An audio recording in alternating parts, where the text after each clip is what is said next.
Bendiciones, amada iglesia. Qué bueno que el día del Señor podemos estar juntos adorándolo a través de los cánticos, de la oración, de la palabra que ya hemos estudiado en cada uno en sus clases y la palabra que será predicada en este momento.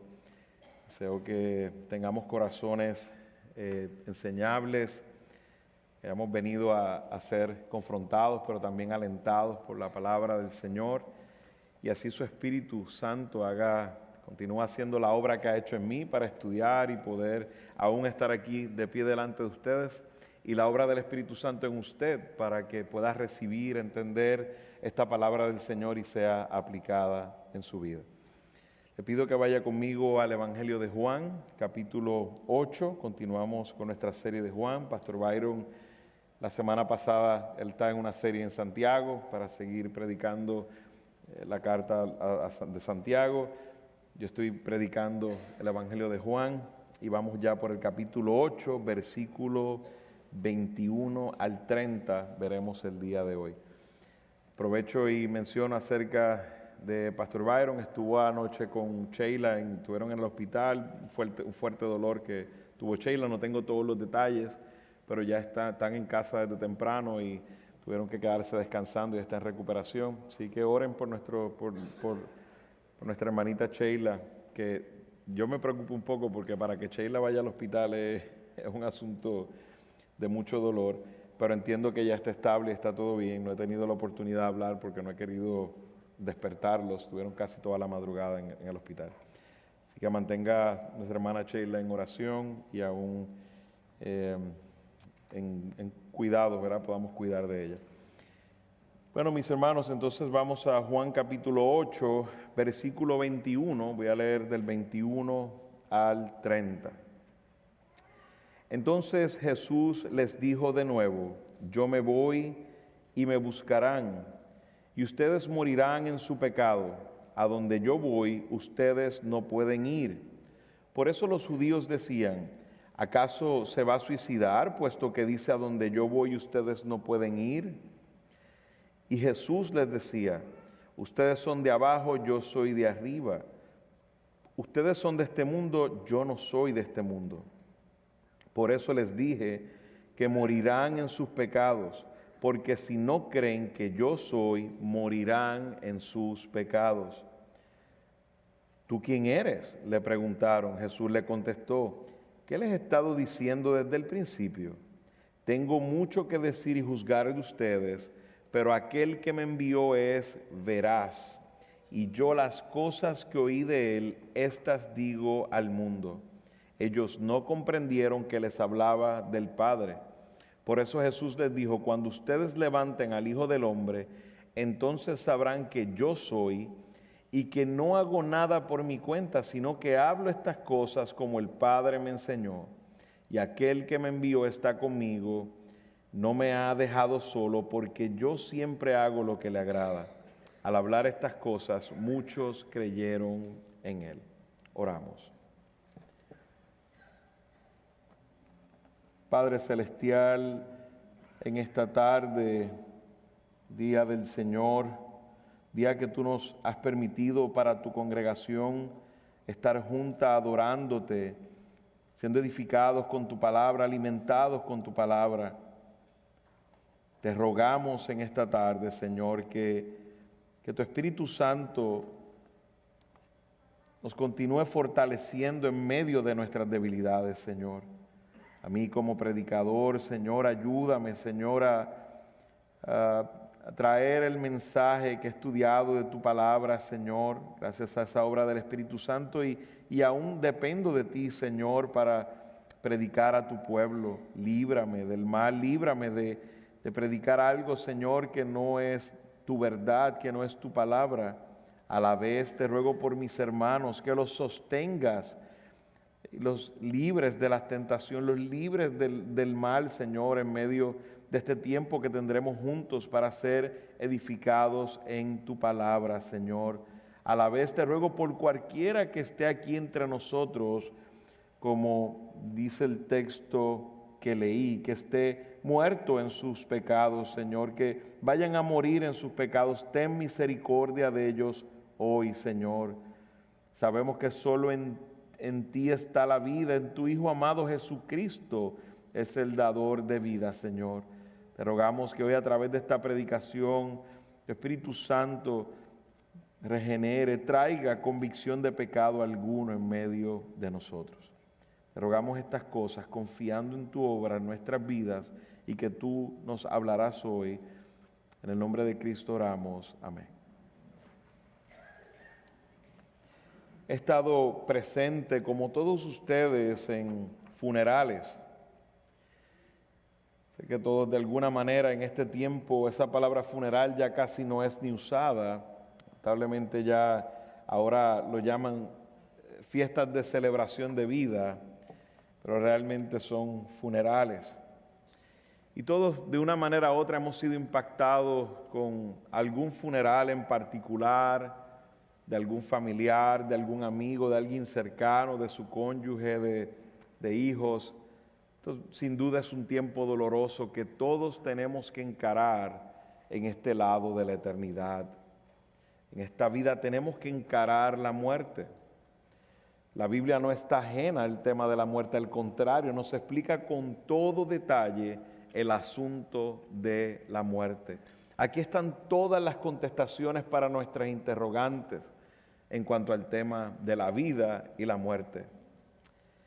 Pero en medio de cualquier funeral que hemos estado ahí en el dolor con los familiares, porque estoy de seguro que nadie ha estado en su propio funeral, no hay nada más doloroso para un creyente que asistir a un funeral de alguien que murió en sus pecados. Este versículo 24 que acabo de leer retumba en mi corazón, y especialmente cuando me ha tocado encarar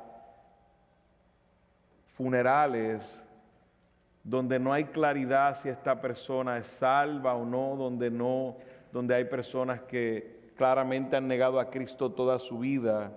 Y este versículo 24 dice: por esto les dije que morirán en sus pecados, porque si no creen que yo soy, morirán en sus pecados.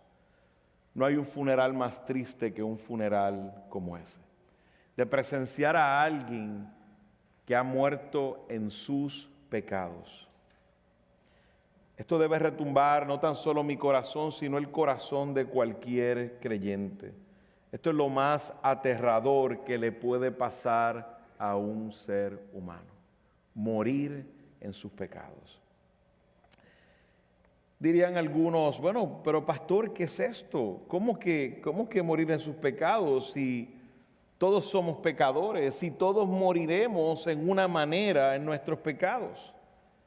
¿Qué quiso decir Jesús con esto de que morirían en sus pecados? Muy temprano en la Escritura nos damos cuenta en el libro de Génesis que el pecado, el poder del pecado, trajo la muerte. Dios creó al hombre para vivir. Lo vemos en dos maneras: en una relación íntima con Él y vivir en un cuerpo con vida eterna en su presencia. Por tanto, morir también tiene dos implicaciones igual que el vivir. Esa pregunta está todavía ahí: ¿qué es morir en su pecado? Bueno, de una manera simple, mis hermanos, el morir en sus pecados es morir sin resurrección espiritual. Es morir con la culpa del pecado que será juzgado en el último día. Es morir con una sentencia eterna en tu contra. Un día se levantarán todos, se irán a juicio, pero algunos participarán de lo que describe la Escritura como la segunda muerte, la condenación eterna, el cuerpo preparado para un infierno eterno. En Génesis capítulo 2, versículo 16, nos relata de que Dios le dijo al hombre, y ordenó el Señor Dios al hombre, diciendo: De todo árbol del huerto podrás comer, pero del árbol del conocimiento del bien y del mal no comerás, porque el día que de él comas, ciertamente morirás. Este fue el mandato, la ley de Dios para Adán y Eva. Les dijo claramente que el día que comieran de ese árbol, morirían. Ciertamente morirás. Y esta muerte hay que explicarla muy bien para entender el texto de hoy. ¿Qué quiso decir Dios cuando le dijo a Adán, ciertamente morirás? Morir, esa palabra, en el contexto bíblico, conlleva la idea básica de separación. Separación. Su relación con Dios en el Edén, la relación de Adán y Eva con Dios en el Edén, era perfecta. No había ninguna separación. Pero el pecado trajo separación entre Dios y el hombre. Trajo separación de una manera espiritual, pero también de una manera física. Cuando ellos pecaron hubo dos implicaciones, una espiritual y una física. En cuanto el pecado entró en ellos, ellos murieron espiritualmente. Esa relación perfecta con Dios se dañó, hubo separación entre Dios y el hombre. Por eso inmediatamente hay un sacrificio, hay sangre derramada, son vestidos con pieles de animal que ha tenido que ser sacrificado para reconciliarse con Dios. Dios en su gracia hizo eso. Pero también físicamente trajo unas consecuencias el pecado. Empezó el proceso de la muerte física, la cual ahora para todos los hombres es segura. Dios crea a Adán y Eva con un cuerpo para la eternidad, un cuerpo que duraría la eternidad, pero el pecado separa también físicamente al hombre de Dios. Y entró la muerte física al mundo. Una vez Adán y Eva pecan, su cuerpo empieza a envejecer. Lo que no existía empezó a existir. Empezaron a envejecer, cada día muriendo. Aunque usted no lo crea, usted ve un bebé y usted dice, bueno, es un bebé, le queda la vida por delante. La pura realidad es que ese bebé cada día que pasa está acercándose más a la muerte. Eso hizo el pecado, ese es el poder del pecado en la vida del ser humano. Dice en Apocalipsis 26, bienaventurado y santo es el que tiene parte en la primera resurrección. La muerte segunda no tiene poder sobre estos, sino que serán sacerdotes de Dios y de Cristo y reinarán con Él por 1000 años. A algunos no les gusta ese versículo, pero es bíblico, está ahí en la Biblia. No he leído mi opinión, está ahí en la Escritura. Y dice claramente que aquellos que estamos en Cristo, que hemos tenido una resurrección espiritual, no tendremos una muerte segunda. Bueno, no estamos hablando de tendremos una muerte física, cada uno de los que estamos aquí, a menos que Cristo venga antes que estemos vivos cuando Cristo regrese. Bueno, si cuando Cristo regrese estamos vivos, seremos transformados, como dice la Escritura, y estaremos con Él para siempre. Pero si no es así, todos nosotros nos espera la muerte física, porque sabemos que cada día que pasa estamos muriendo. Pero la bendición es que aquellos que hemos resucitado espiritualmente, no nos acontece una segunda muerte, que esa segunda muerte es esa muerte la cual resucita con un cuerpo listo para el tormento eterno. Mis hermanos, la muerte física es aterradora. La muerte física debe ser la evidencia más poderosa de que la segunda muerte es segura. Si hay algo de lo que usted no se puede escapar es de la muerte. Usted puede pagar todo lo que usted quiere para hacerse más joven, todos esos asuntos, pero no hay uno que se ha quedado vivo. Si hay algo seguro es la muerte. Porque no tenemos ninguno que esté vivo de 200 años, no hay ninguno de ellos. Todos han muerto. Unos más adelante, otros más atrasados, pero todos han muerto. Y como he dicho, todos nosotros vamos en camino a la muerte. Y la muerte debe ser esa evidencia de que esa segunda muerte, de que esa condenación eterna es segura. No se escapará el que no ha resucitado espiritualmente, no se escapará. Pero los hombres somos tan necios, los hombres pueden ser tan necios que miran todas las evidencias y aún dudan, quién sabe, eso que dicen que existe un Dios, eso de que existe, que hay un infierno, es mejor no pensar en eso, esos son solo historietas. Tu cuerpo te da la evidencia, de que un día encararás al Dios eterno. El mundo ha querido suavizar este asunto de la muerte, pero no es un tema para suavizar.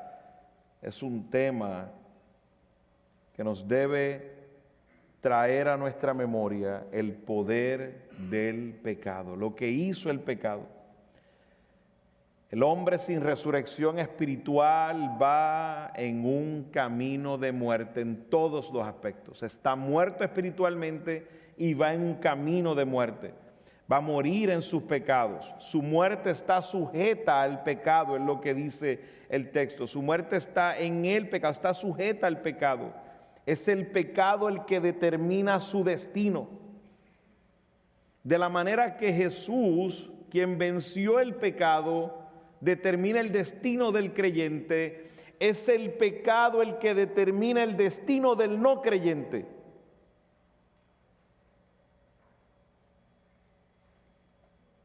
De la misma manera que la muerte física tiene sus características, también la espiritual lo tiene.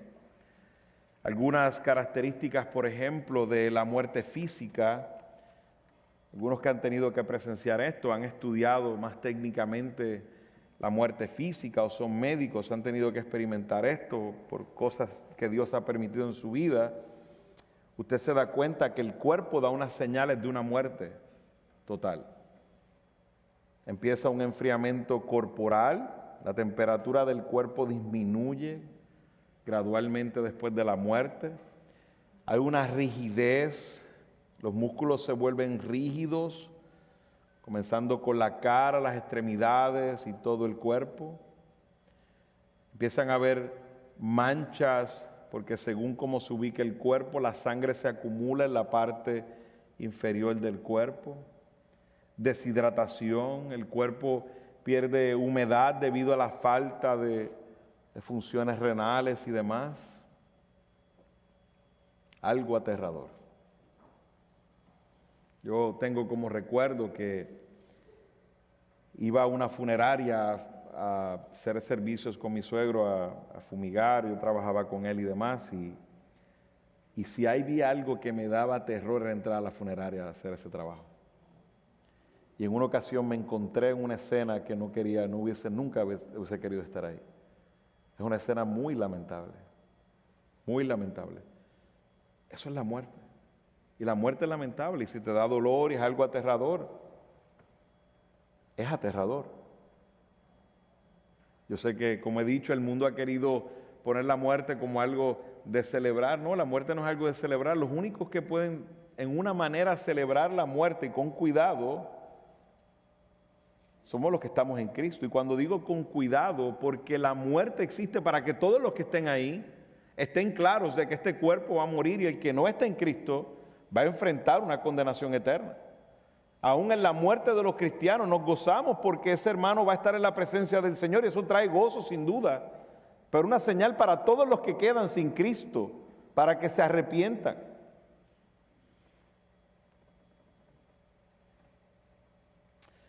Algunos han querido presentar la muerte espiritual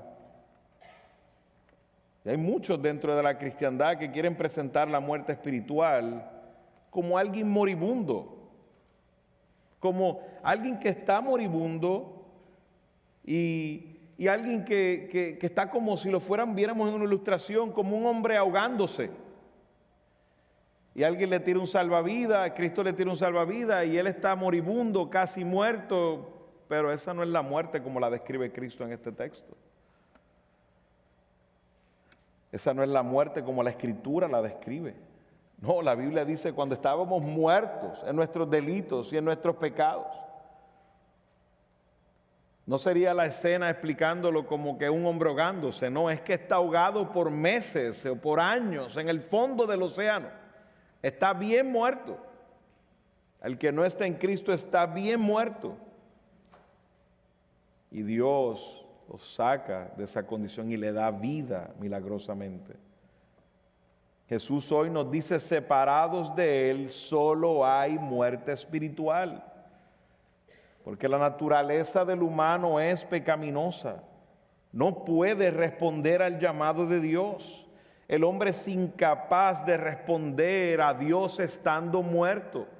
Ninguno de ustedes se atrevería a ir a un féretro donde hay un cadáver y tratar de hablarle para que le responda. No va a responder.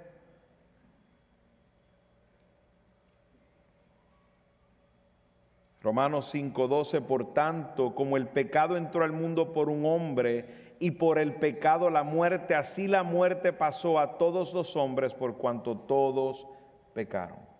La muerte es muerte, no hay uno más muerto, uno menos muerto. Un muerto no responde. Cuando Jesús dice en sus pecados morirán, está diciendo que en su muerte no experimentarán consuelo, en su muerte física no van a experimentar consuelo, ni paz de ninguna clase. Usted sabe que hay un texto que dice el apóstol Pablo, el vivir es para Cristo, pero el morir es ¿qué?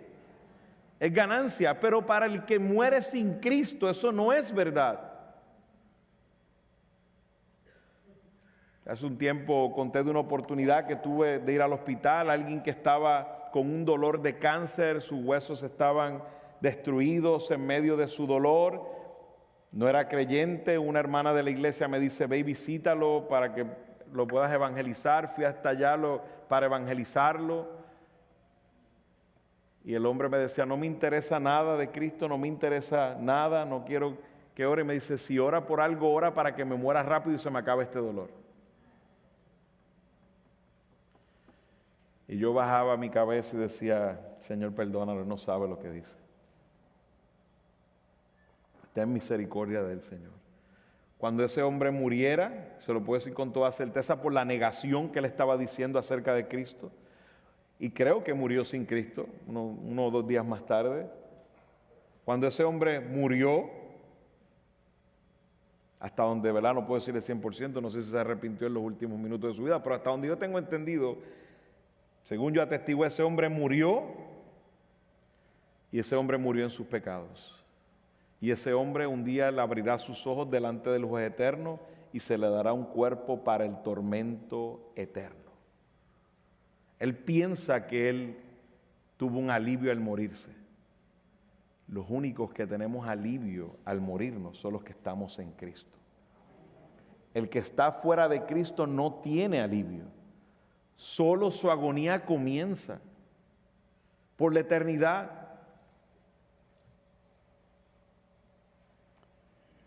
No hay ninguna clase de paz para aquel que muere rechazando al gran yo soy. Solo hay una desesperación tenebrosa. Esas palabras de Jesús, esa declaración de Jesús es contundente.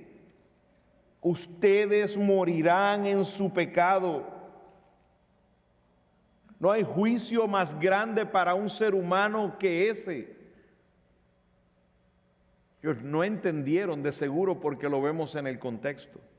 Pero las palabras más tristes que pueda haber para un ser humano, y le digo hoy que está aquí sin Cristo, aquel que esté sin Cristo, Son las palabras más tristes que puedes recibir. Si no te arrepientes de tus pecados, si no vienes a Cristo, morirás en tu pecado.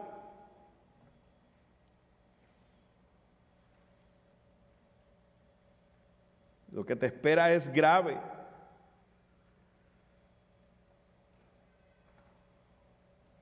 Jesús le dijo, no pueden ir a donde voy.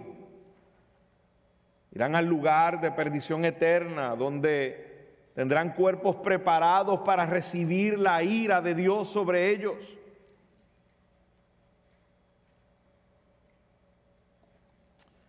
Y hoy, de una manera, el apóstol Juan nos presenta estas consecuencias de rechazar a Cristo, que es morir en su pecado, como hemos visto.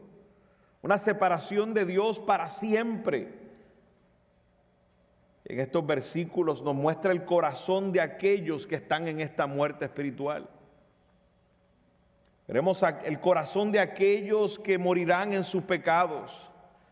Las características de aquellos que están en esta muerte espiritual. Hay 4 características que quisiera compartir con ustedes, iglesia.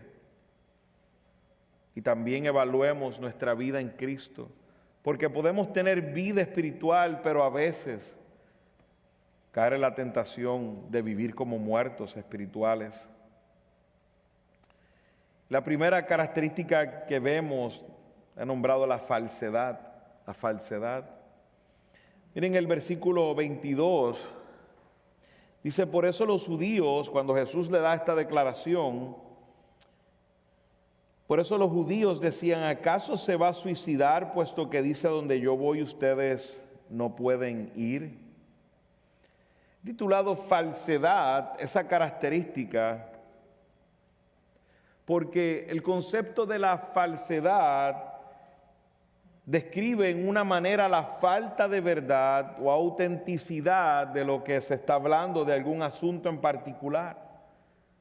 Una falsedad en general es una mentira que aún puede estar plagada de medias verdades o de verdades, pero compuesta con mentiras se convierte en una falsedad. Usted puede ver un culto que no tiene las escrituras, una religión que no es cristiana. Usted ve eso, es una falsedad conjunto, y puede ser que hayan cosas que digan que son verdad, pero sigue siendo una falsedad porque está plagada con mentiras. Una manera se oculta o se tergiversa la realidad, puede ser de una manera parcial o absoluta. Y esto es lo que vemos en la respuesta de los judíos. Vemos falsedad. Ellos hicieron una acusación grave a Jesús. Jesús les dio una declaración grave para ellos, pero ellos no se humillaron, sino que responden con falsedad contra Jesús.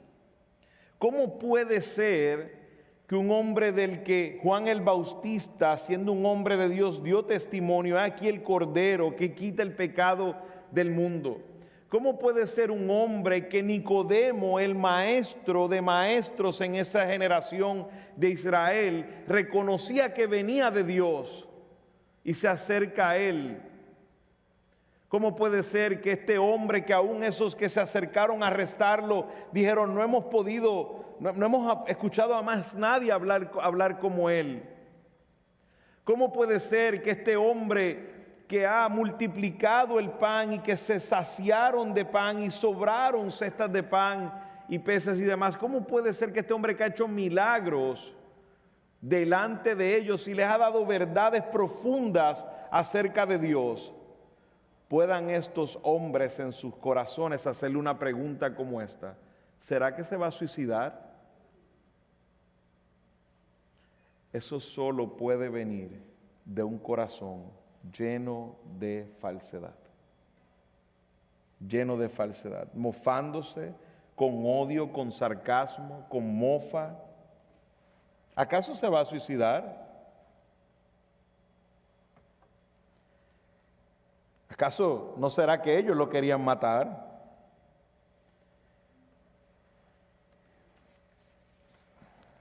Los judíos pretendían de ser el pueblo de Dios. Y la razón de donde viene esto es de el dolor de enfrentarse con la verdad. Jesús le da una declaración con la verdad. Ustedes morirán en sus pecados, pero en sus mentes están engañados y por eso son parte de esta falsedad, porque en su mente ellos dicen, ¿a qué se refiere él? Fíjense lo que está en sus mentes.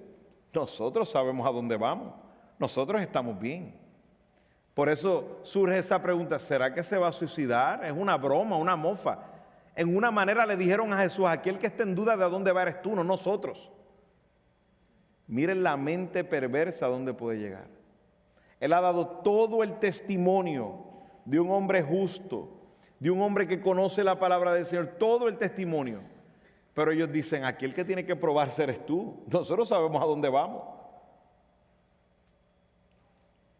Los judíos aborrecían el suicidio, era un tema grave. Acusar a Jesús de que se iba a suicidar fue un tema grave. De la misma manera que la declaración de Jesús fue grave, así fue el corazón engañado y falso de estos hombres. Los judíos aborrecían el suicidio. Ellos entendían que el suicidio llevaría a una persona a la parte más oscura del Hades.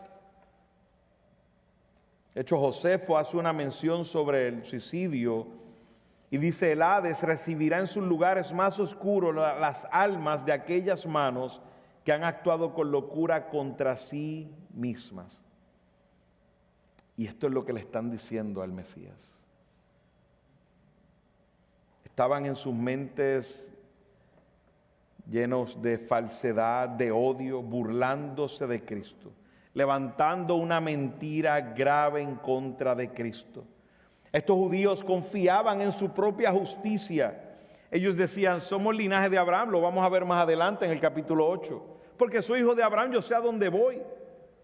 Estaban confiando en su propia justicia, confiando en su linaje. Como muchos podrían estar confiando hoy. ¿Cuántas conversaciones he tenido con algunos y le preguntas, cuéntame, ¿cómo has llegado a los pies de Cristo? Y te dicen, yo soy hijo de pastor. Vuelvo y le hago la pregunta otra vez porque a lo mejor no me entendió. Le digo, pero cuéntame, ¿cómo has llegado a los pies de Cristo? Pero yo me crié en la iglesia, yo dormí en los bancos de la iglesia. Digo, bueno, a lo mejor no me entendió la pregunta otra vez. No, te estoy preguntando tu testimonio de conversión. ¿Cuándo fue, verdad, que te arrepentiste de tus pecados? Y te dicen, pero yo no te acabo de decir que soy hijo de pastor, que llevo toda la vida en la iglesia.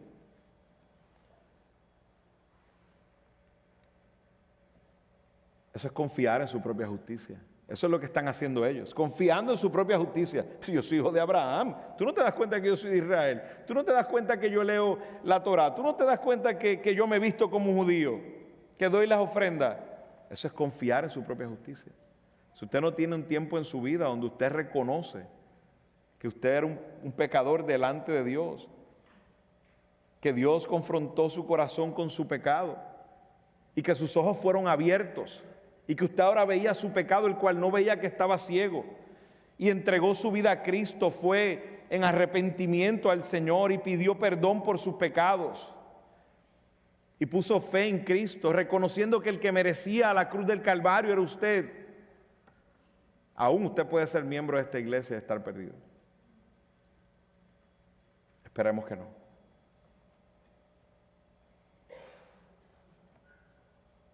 Estos judíos confiaban en su propia justicia. Él le había mencionado anteriormente en el capítulo 7, versículo 35, le había dicho, decían entonces los judíos entre sí, ¿a dónde piensa irse este que no lo podamos encontrar? Porque Jesús ya había hecho este comentario de que, esta palabra de que no lo iban a poder encontrar, no podían ir a donde él iba. ¿Será acaso que quiere irse a la dispersión entre los griegos y enseñar a los griegos?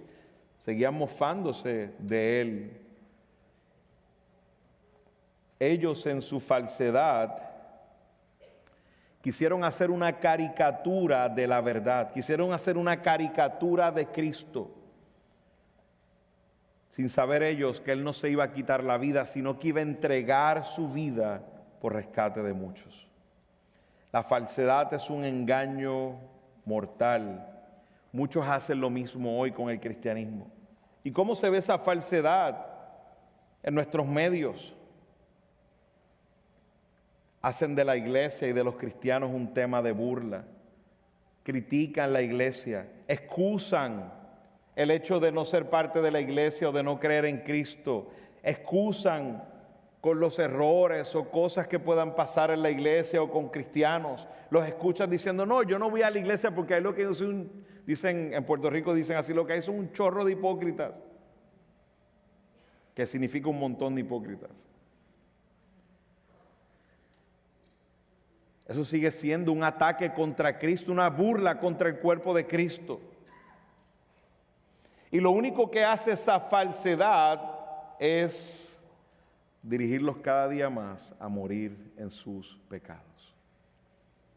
Calman sus mentes en cuanto a la verdadera razón, que es el rechazo a Cristo. Hermano, no puedes sentirte angustiado cuando alguien te rechaza, cuando predicas a Cristo. Aquí se están mofando de Cristo. Le están diciendo al Dios encarnado que se va a suicidar. ¿Qué más perverso puede llegar al corazón de un hombre? Bueno, un poco más perverso, matarlo y crucificarlo. El que está muerto espiritualmente es falso dentro de él. Hay falsedad dentro de su corazón. No, fue que un pastor me lastimó y no voy a volver a la iglesia nunca más. Estás escondiéndote detrás de todas esas excusas.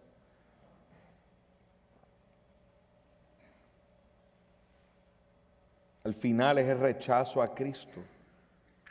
Los escribas y fariseos son el ejemplo supremo de la autojustificación.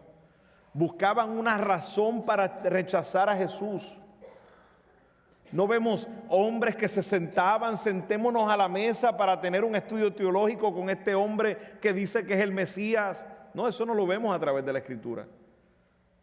Solo vemos razones, buscando evidencias para rechazarlo y seguir confiando en sus propias obras.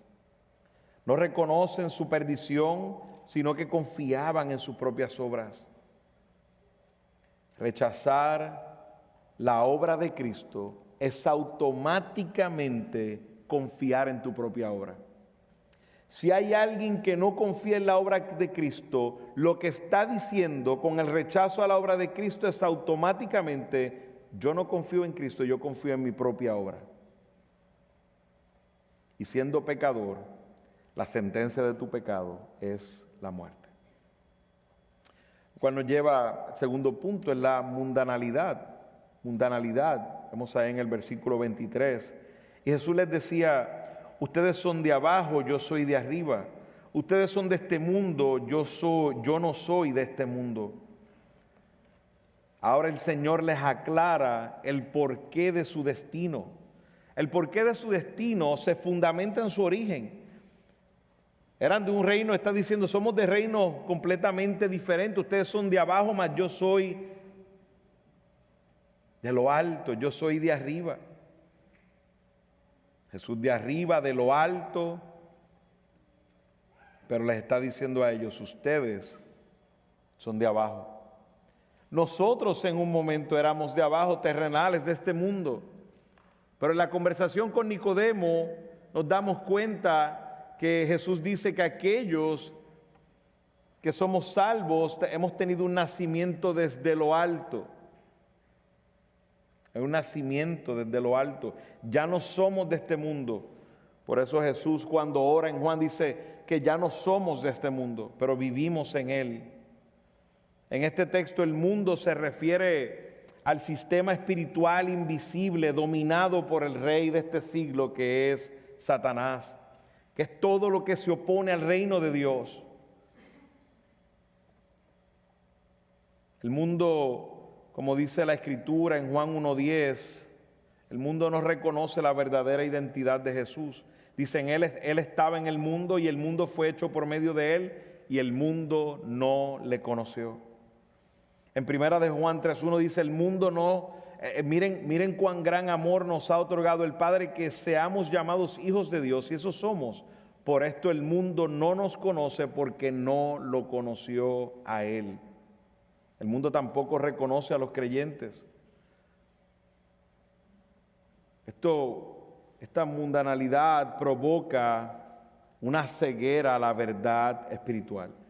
Segunda de Corintios capítulo 4, versículo 4 dice: los cuales el Dios de este mundo ha cegado el entendimiento de los incrédulos, para que no vean el resplandor del evangelio de la gloria de Cristo, que es la imagen de Dios.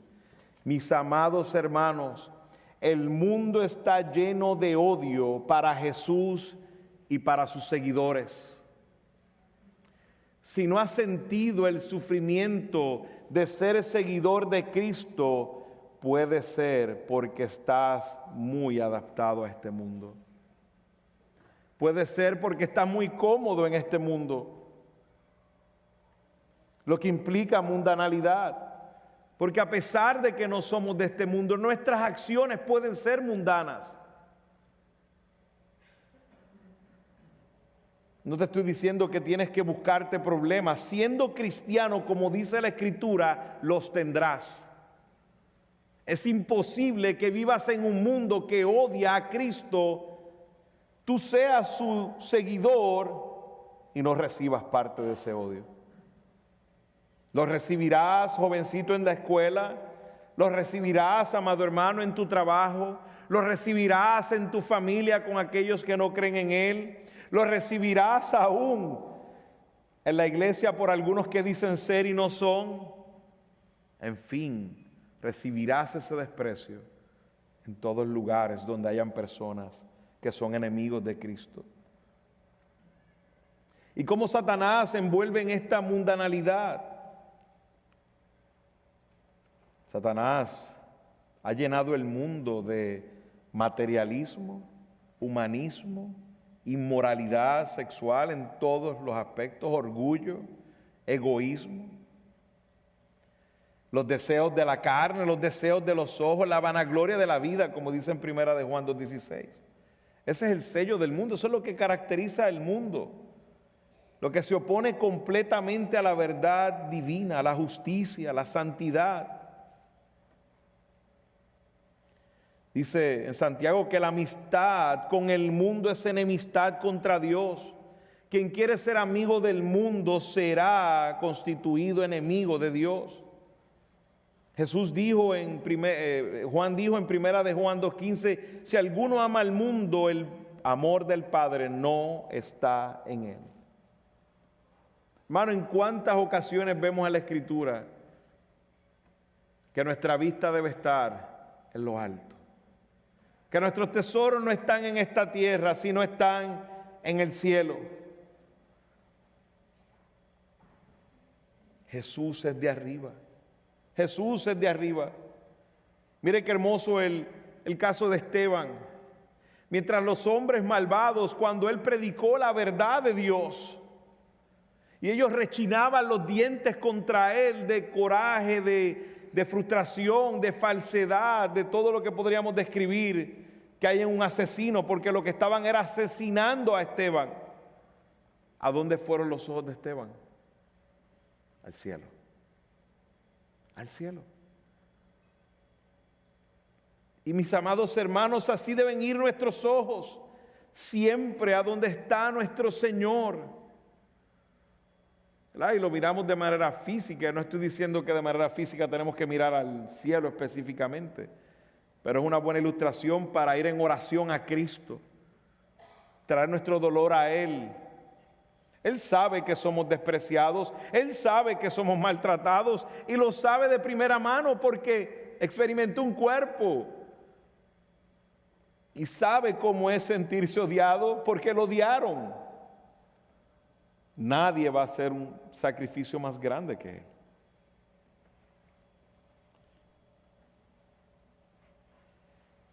Aunque en un tiempo, como dice la Escritura, éramos lo mismo que los demás, mundanos, ya no somos parte de este mundo. Cristo nos libertó. En Juan 15, Jesús le dice a sus discípulos, si fueras del mundo, el mundo amaría lo suyo.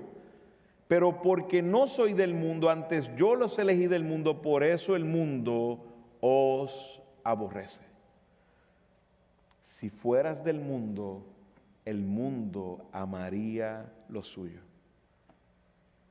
Hermano, aléjate de la mundanalidad. Aléjate de buscar la confirmación de aquellos que son del mundo. Aléjate de eso. Vas a ser engañado.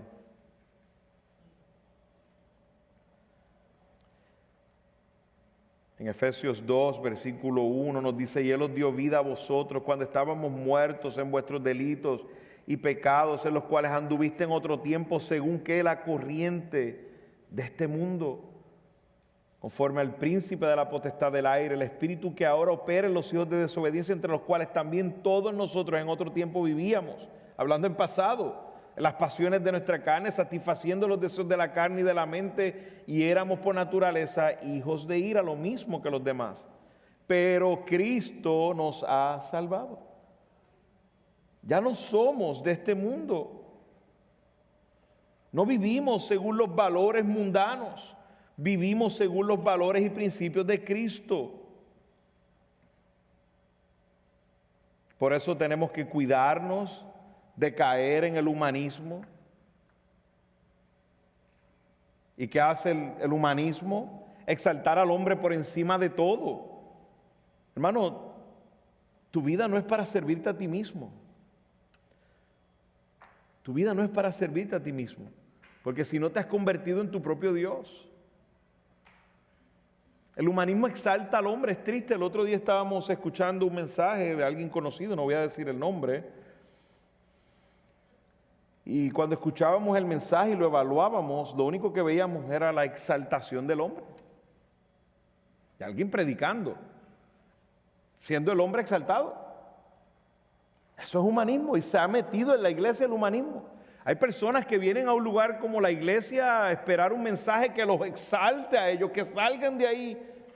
Quiero ser grande, quiero que me digan las cosas que voy a hacer y a cumplir.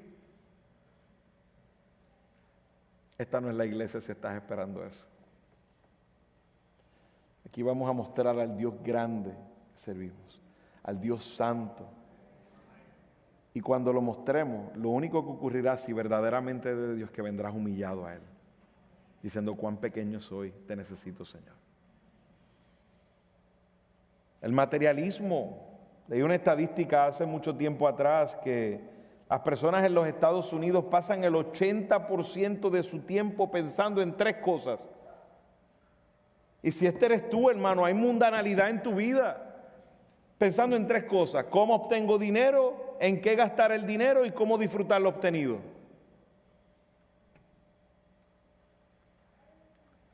El 80% de su tiempo el americano lo invierte en esas preguntas. ¿Cómo obtengo el dinero? ¿En qué gastar el dinero? ¿Y cómo disfrutar lo obtenido? Evalúate, hermano. Sé que es difícil, algunos dirán: pero pastor, pero tengo que ganar dinero. Pero es que yo no estoy diciendo que no proveas a tu casa. Pero sé cuidadoso cuánto tiempo estás invirtiendo en eso. Sé cuidadoso que tus mejores pensamientos y tus mejores horas estás angustiado solo buscando para ganar más y ganar más y ganar más. Tu trabajo es ser proveedor de tu casa. Pídele al Señor que te dé sabiduría y que puedas proveer lo necesario a tu casa. Ten cuidado. Esos paquetes de Amazon que siempre están y te los entregan tan rápido, ¿verdad? Ahora es tan fácil. Antes tenías que esperar un tiempo para ir a la tienda. Ahora vas al teléfono y ya. Seamos cuidadosos. No quiero ver los carritos de compra de nadie de Amazon, empezando en mi casa. Pero es así. La mundanalidad empieza así. Empezamos a entregar nuestro tiempo, nuestros pensamientos a las cosas de este mundo. Vuelvo y digo, no es pecado obtener dinero, no es pecado gastarlo en cosas que necesitamos, no es pecado disfrutar de lo que Dios nos ha dado. Es que si esto ha cautivado nuestra mente, nuestros pensamientos, nuestro tiempo, esto se ha convertido en un ídolo.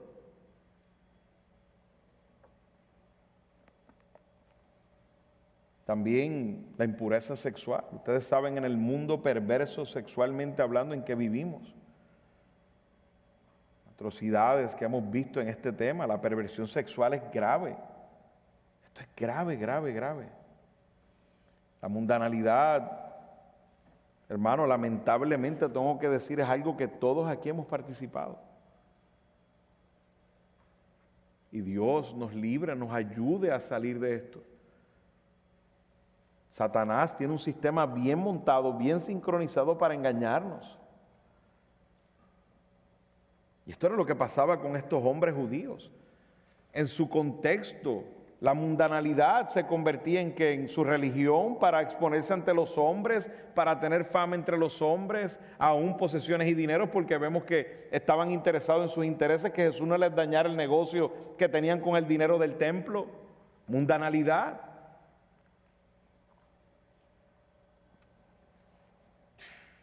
También eso nos lleva a la incredulidad. Vemos en el versículo 24, por eso les dije que morirán en sus pecados, porque si no creen que yo soy, morirán en sus pecados. Esta muerte en sus pecados es el resultado de no creer que yo soy, dice el Señor. Literalmente ese término, ego eimi, yo soy el tetragramatón, yo soy el que soy, es lo que Jesús está diciendo. El problema de ustedes es que ustedes no creen que yo soy.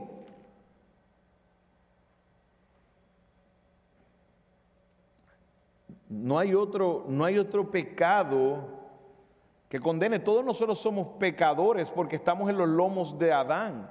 El pecado ha pasado a todos los seres humanos. Usted no se convierte en pecador porque pecó. Usted va a pecar porque es pecador.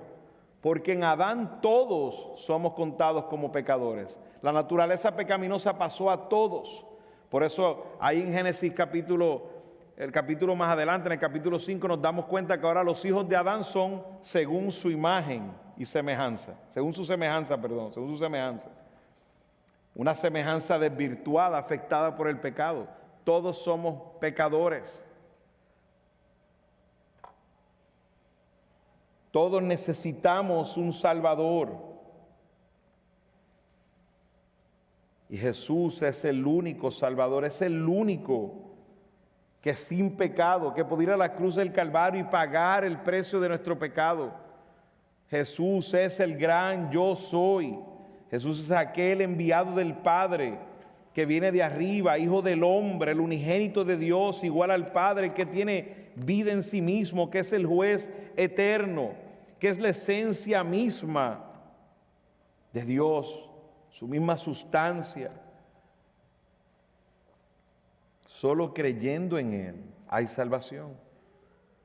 Aquellos que, lo opuesto a la credulidad, que hemos creído en Cristo, no morimos en nuestros pecados, sino que morimos en Cristo, sumergidos en Cristo. El incrédulo que rechaza a Cristo muere en sus pecados, sumergido en sus pecados y las consecuencias de su pecado. Jesús dijo en Juan 3:36, ya hemos aprendido, el que cree en el Hijo tiene vida eterna, pero el que no obedece al Hijo no verá la vida, sino que la ira de Dios permanece sobre él. En Juan 5:24 dijo, en verdad les digo, el que oye mi palabra y crea el que me envió, tiene vida eterna y no viene a condenación, sino que ha pasado de muerte a vida. En Juan 8:24 ha dicho, como he dicho, por eso les dije que morirán en sus pecados, porque si no creen que yo soy, morirán en sus pecados. Jesús declaró que quienes lo rechacen morirán. El pecado que condena eternamente es rechazar a Cristo. Rechazar a Cristo. Señor dejó claro que aquellos que rechacen quién es Él, que eso implica lo que es Él como Salvador, como Señor, en todos los aspectos, como lo revela la Escritura. Porque algunos dirán, no, yo creo en Jesús. Sí, pero no estamos hablando de un Jesús que tú has creado o que alguien ha creado erróneamente con una interpretación falsa de la Escritura. Si lo que crees es un Jesús, que es un ser creado, tú estás en tus pecados. La persona de Cristo, y claramente el texto nos deja claro ese versículo, porque si no creen que yo soy, está hablando de su divinidad, de quién es Él en todos los aspectos, divino, Hijo de Dios. Si hay una desvirtuación en la persona de Jesús, en lo que crees de Él, tengo noticias, estás en tus pecados, morirás en tus pecados.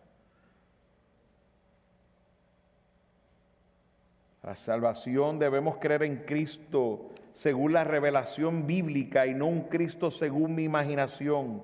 El Verbo encarnado que nació de una virgen, que vivió una vida sin pecado, que su muerte fue en la cruz como un sacrificio expiatorio, suficiente por los pecados de quienes creen en Él, el que se levantó de los muertos y ascendió al cielo y está sentado a la diestra del Padre, que ahora intercede por su pueblo redimido y que un día regresará en toda gloria.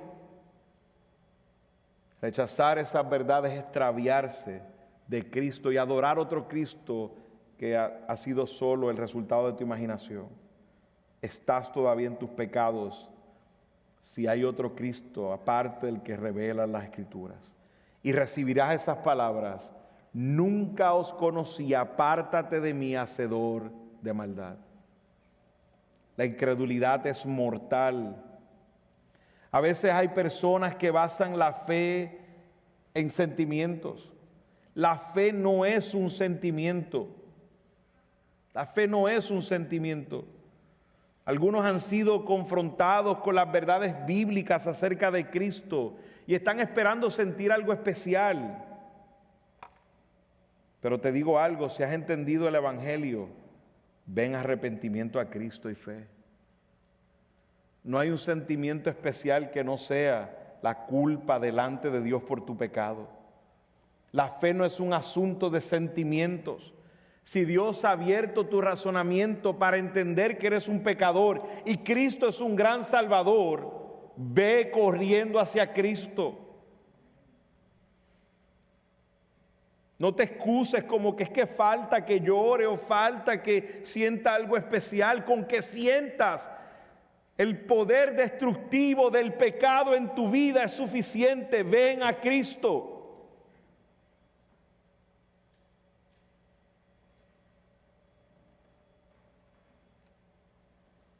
Lo que nos lleva a nuestro punto final, la ambigüedad. Le preguntan: ¿tú quién eres? Le preguntaron, Jesús le contestó: ¿qué les he estado diciendo desde el principio? Tengo mucho que decir y juzgar de ustedes, pero aquel que me envió es veraz. Y yo las cosas que oí de él, estas digo al mundo. Ellos no comprendieron que les hablaba del Padre. Ambigüedad en una manera es un elemento que nos pone en una situación donde las cosas pueden ser interpretadas de diversas maneras, como si hubieran cosas que tienen más de un significado. Esta indefinición, esta ambigüedad genera dilemas y conflictos. Dan lugar a las paradojas. Y aquí en esta porción de la Escritura podemos percibir la ambigüedad de estas personas ante las verdades más claras reveladas. Podemos ver estos hombres que desean estar al lado de Jesús porque hace milagros, porque multiplica el pan, porque creen que pueden ser un buen rey, pero no queremos creer que eres Dios. No queremos creer que vas a un lugar diferente al de nosotros. Por eso le preguntan: ¿tú quién eres? ¿Cuántas veces a este punto le han preguntado quién eres?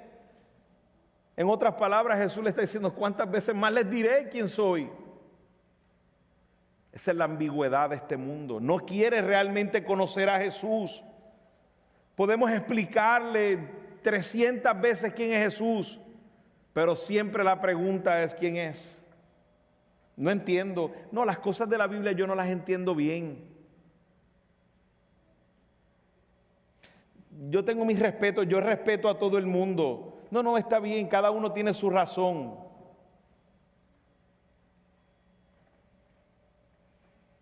Esta es una pregunta incrédula para los que judíos ya habían experimentado acerca de Jesús. Todas las afirmaciones que había hecho, todo lo que había hecho hasta este punto, para preguntarle, ¿tú quién eres? Que refleja total ignorancia, porque la evidencia se hacía abrumadora delante de sus ojos. Él solo les respondió, que les he dicho desde el principio que soy. Ellos tenían un corazón endurecido, sin duda. Jesús aún tenía muchas cosas que decir, juzgar a ellos, de ellos.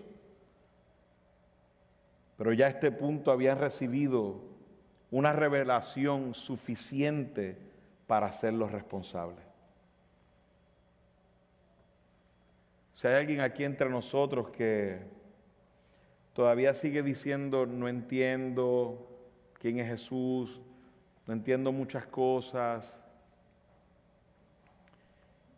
con el solo hecho que reconozcas que eres un pecador y que Jesús es el Salvador, ya eres responsable delante de Dios. No hace falta más. Porque el Padre envió al Hijo para salvar.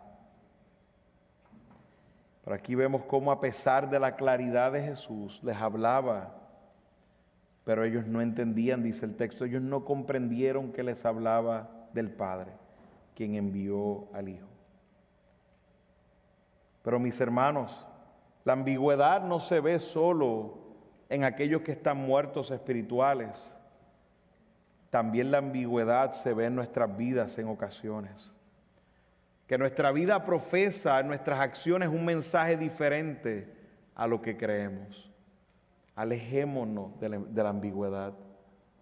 Alejémonos de la ambigüedad. En el versículo 28, para ya dar por concluido el mensaje, vemos que Jesús les dijo, cuando ustedes levanten al Hijo del Hombre, entonces sabrán que yo soy y que no hago nada por mi cuenta, sino que hablo estas cosas como el Padre me enseñó. Ahí Jesús les manda a ellos a pensar en la crucifixión. Claro, ellos estaban todavía perdidos, no habían entendido, pero Jesús les dijo, todo esto será aclarado cuando yo sea levantado. En el libro de Juan, cuando él dice cuando yo sea levantado, está hablando directamente de la crucifixión. Pero no tan solo habló de la crucifixión, sino que también habló de la resurrección. En el 29 dice, y aquel que me envió está conmigo, no me ha dejado solo, porque yo siempre hago lo que le agrada. O sea que vemos en una manera la crucifixión y la resurrección, porque Dios no lo dejará solo. Dios lo levantó de la muerte. Fue levantado por el poder del Espíritu Santo. Ahí ellos se darían cuenta de una manera quién es Jesús. Una vez que lo hubieran clavado en la cruz, era bien probable que su mente sería abierta a la verdad.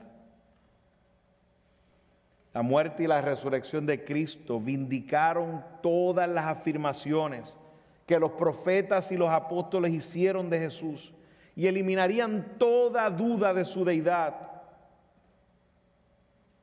Esa frase, entonces conoceréis que soy,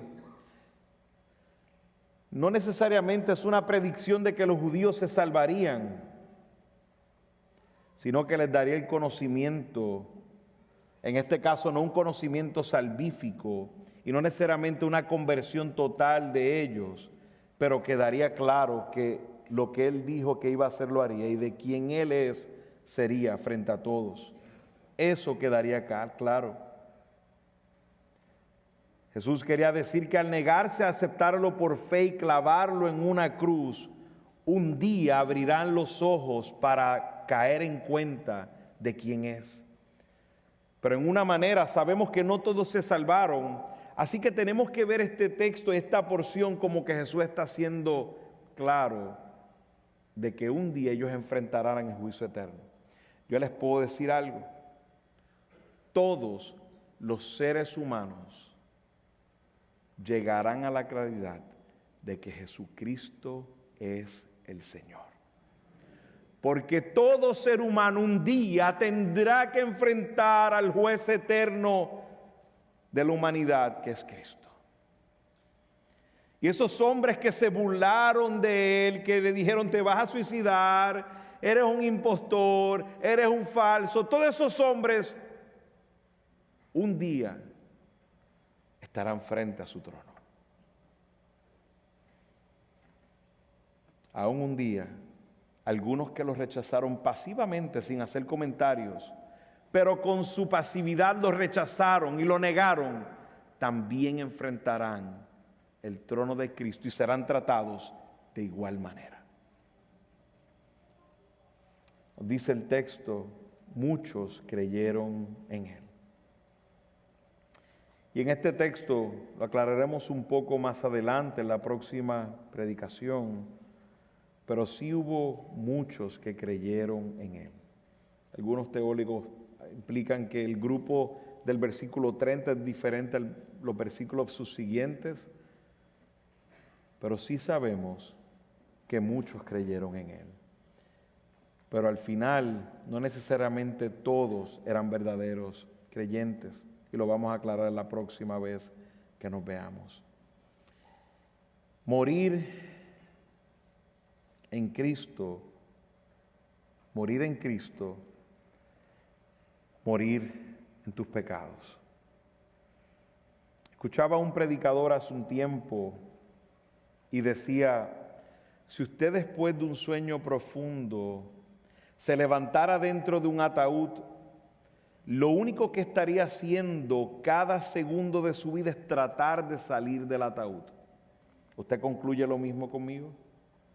Si usted después de un sueño profundo abriera sus ojos y se diera cuenta que está en un ataúd, todo segundo de su vida estaría buscando la manera de cómo salir de ese ataúd.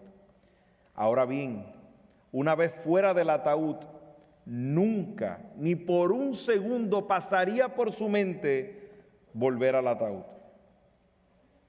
Y en estos versículos hemos sido confrontados en cómo se ve un muerto espiritual.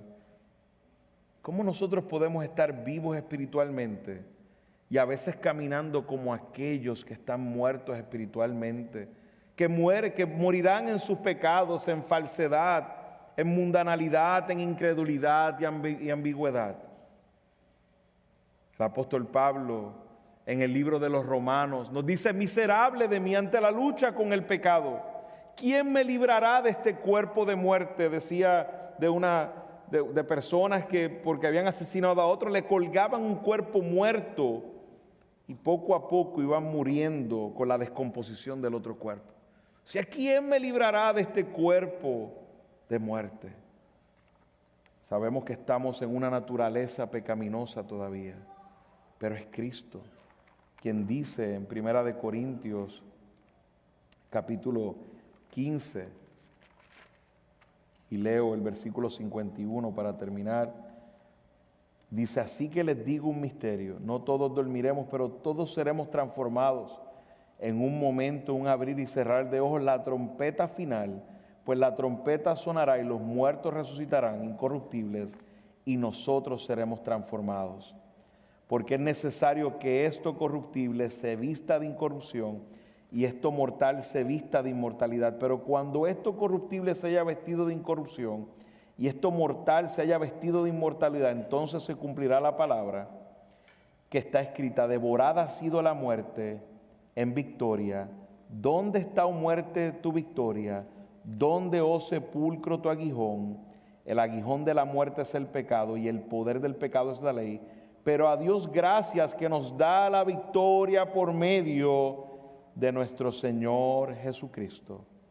Y la conclusión dice, por tanto, mis amados hermanos, estén firmes, constantes, abundando siempre en la obra del Señor, sabiendo que su trabajo en el Señor no es en vano. Oremos. Padre amado, cuán bondadoso eres, Señor. Gracias por tu palabra. Tu palabra consuela nuestras almas, Señor, saber que Hay un solo Salvador que es Cristo. Saber que hemos sido salvados de morir en nuestros pecados. Y ahora morimos en ti, Señor. Cuánto gozo hay en nuestro corazón, sabiendo que en tu obra hay redención. Señor, ayúdanos en este día a meditar en cada una de estas características, Señor, de la muerte espiritual, y aléjanos de la muerte espiritual, Señor. Estamos vivos en ti, tenemos vida en ti, amado Dios, y te pedimos que nos libres, que nos ayudes, Señor, nos fortalezcas para alejarnos de la falsedad, de la mundanalidad, amado Dios, de aún la incredulidad, de que a veces ponemos en tela de juicio tu palabra, ambigüedad de nuestras vidas. Perdónanos, Señor. Venimos a ti pidiendo perdón y fortaleza. Ayúdanos, amado Dios. No queremos estar ciegos ante nuestros pecados. Y aún te pido, Señor, por alguno que esté entre nosotros que no te conoce, amado Dios, ten misericordia, Señor. Ten misericordia. Abre sus ojos, Padre, a su pecado. Abre sus ojos a Cristo. Te lo pedimos todo en el nombre de Cristo. Amén.